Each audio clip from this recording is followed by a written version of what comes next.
8 মাসের মধ্যে কোরআন শরীফটা নেই নিয়ে মাথায় নিয়ে বলি যে আমি এরকম কোনো কিছু করি নাই। শুধু স্বামীর সংসারে যে মানসিক সুখটা পায় তখন ওরে অনেক সুন্দরই লাগে। আমি আমার স্বামীর সংসারে গিয়ে কি পাইছি সেটা তো আমার দেখলেই বোঝা যাইতেছে। মোহাম্মদ আলম হাসান আমার হাজবেন্ড, এখন তো সে আমার ডিভোর্স দেয় নেই, উনি এখন আমার হাজবেন্ড না। আমরা কয়েকদিন ধরে সোশ্যাল মিডিয়াতে আপনার নাম সম্ভবত শর্মিলা, কয়েকদিন ধরে এদিক দিয়ে আপনি লাইভ করেন, ওদিক দিয়ে আলম লাইভ করেন।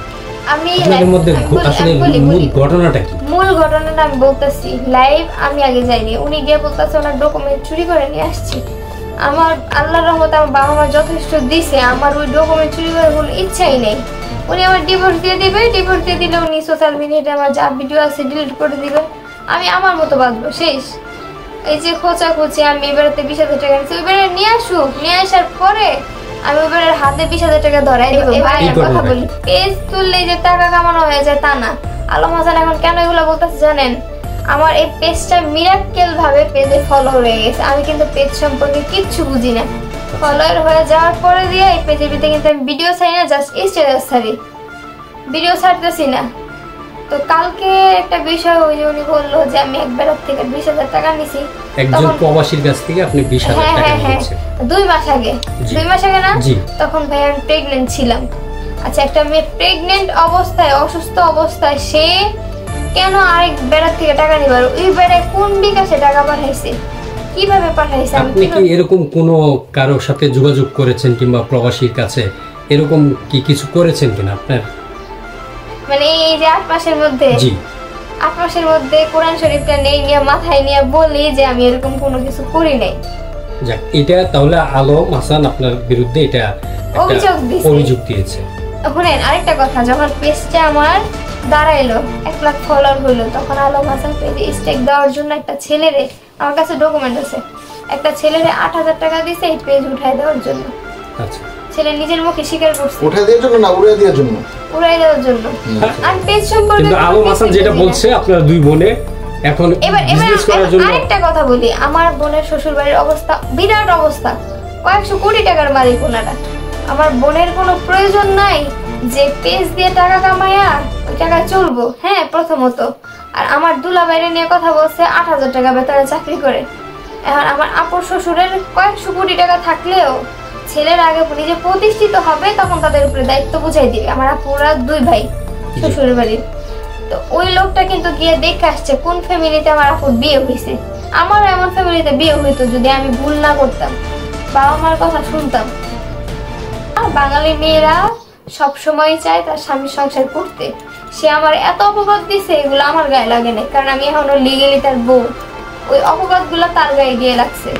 সেই লিগেলি বউর নামে এত অপবাদ দেয় কিভাবে, তাই না?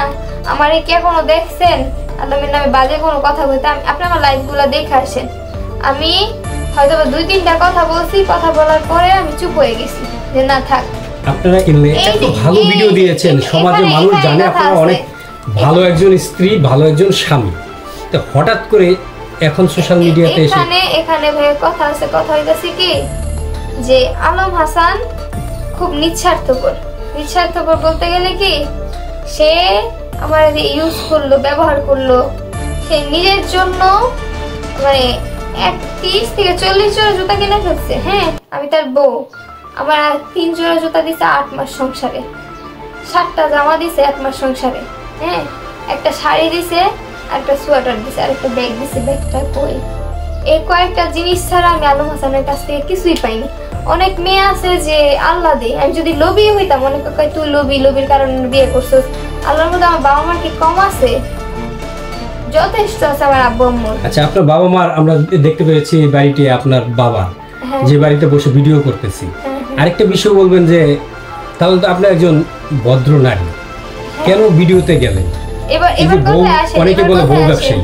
এবার কথায় আসে, আমাদের বিয়ের ভিডিওটা ছিল না ভয়েস দেওয়া? জি, ওই ভিডিওর ভিতরে ভয়েসগুলো শুনেন, আমার ভয়েসগুলো, সে প্রত্যেকটা ভয়েসের জন্য আমার একটা করে থাপ্পড় দিছে। আমি কেন ভয়েস দিতে পারি না? আসল কথা হইতেছে কি, আমি কথা গুছায় বলতে পারি না।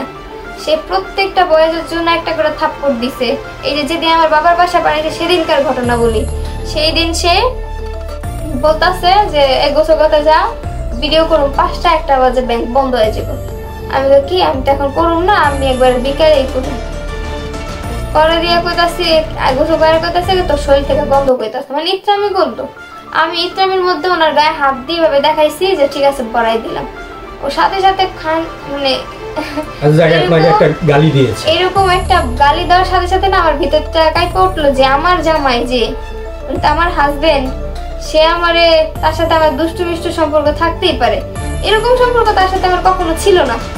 এই যে আমি আমার বাবার বাসায় আসছি, আজ পর্যন্ত আলম হাসান কখনো আমার সাথে 2 মিনিট কলে কথা পায়নি, অথচ সে অনেক মেয়েদের সাথে রাত্রে 12টা 1টা বাজে কথা বলছে। উদ্দেশ্য ছিল, ওনার উদ্দেশ্যটা আমি বলি, ওনার 2টা পেজ ফ্ল্যাগ বিহেভিয়ার। এখন অনেক গলা বড় বড় করবে আমি কি আগে টাকা পয়সা কামাই নাই, আগে আমি টাকা পয়সা দেখি নাই, এসব কথা উনি বলবো। হ্যাঁ, ওনার ওই কথার ভিত্তিতে আমার একটা কথা হয়ে যাচ্ছে কি, যখন উনি আমার বিয়ে করছে তখন ওনার কাছে ক্যাশ 3 লাখ টাকা ছিল। উনি আমার ডিরেক্ট দেখাচ্ছে, দেখো 3 লাখ টাকা ক্যাশ, আমি তোমার 5 লাখ টাকা ক্যাশ কিভাবে দিব। পরে বলছে আচ্ছা ঠিক আছে যান, 3 লাখ টাকা ক্যাশ আর 1 লাখ টাকা উসুল দিছে। ওই জায়গায় উসুল দিছে ওনার উকিল চালাক খুব। আচ্ছা তোমার 1 লাখ টাকা উসুল দিয়ে দিলাম, আলম হাসান ভাই কোনো এক সময় তোমার ডায়মন্ডের আংটি বানাই দিব। তাই আমি আচ্ছা ঠিক আছে, জামাই এখন উনি আমার জামাই হয়ে গেছে, এখন আমার দায়িত্ব সব ওনার উপরে, উনি আমার কি দিব না দিব এটা ওনার ব্যক্তিগত বিষয়। এরকম কি আপনাকে যে ভিডিওতে আনলো এটা কি আপনি নিজের ইচ্ছায় গিয়েছেন না আপনাকে বাধ্য করেছেন? না নিজের ইচ্ছায় আমি ভিডিওতে আসি নাই। ওনার সাথে বিয়ের আগেই কন্টাক্ট ছিল যে আমি বিয়ে করব আপনারে, কিন্তু আমি কোনো ভিডিওতে যাব না। তো এরকম করতে করতে প্রত্যেকটা ভিডিওতে উনি আমারে মানে ওই ভাষা ছাড়া কোনো কথা বলে না, ওনাদের এলাকার মানুষরা যদি আগে চলে জিজ্ঞেস করেন যে বউর সাথে কি হয়েছে, তারা একবারে বলবো যে এই ছেলেটাই ভালো না। তার মানে আপনাকে এই ভিডিও করতে বাধ্য করেছে। আমি আরেকটা কথা বলি, ও সকালবেলা বের হইছে, রাত্রে 12টা বাজে বাসায় আসছে, আর এর আগের দিন রাত্রে সারা রাত চ্যাটিং করছে। যখন চ্যাটিং করতে দেখেছি আমি নিচে গিয়ে শুয়েছি, খাটে আর শুই নিয়ে। কোনো মেয়েটা সহ্য করবে না তার হাজবেন্ড অন্য মেয়েদের সাথে কথা বলে। তো সেই দিন আসার পরে তার সাথে আমার ঝামেলা হওয়ার এক পর্যায়ে সে বলে তালাক দিয়ে দিব, গ্রামের মানুষই দেয় না তালাক দিয়ে দিব, এই বউ ছাড়বো না, রাখবো না। আচ্ছা আপনি নাকি আচ্ছা আমার কি দেখা মনে হইতেছে আমি ওইরকম, আপনারা যার সাথে কথা বলতেছেন আমার কি মনে হইতেছে ওইরকম চালাক মাইয়া ওনার তালাক দিয়ে দিব? আসলে আমরা আপনার কাছ থেকে জানতে চাই, উনি সেই দিন বলছে যে আমার তালাক দিয়ে দিবে বলছে, বলার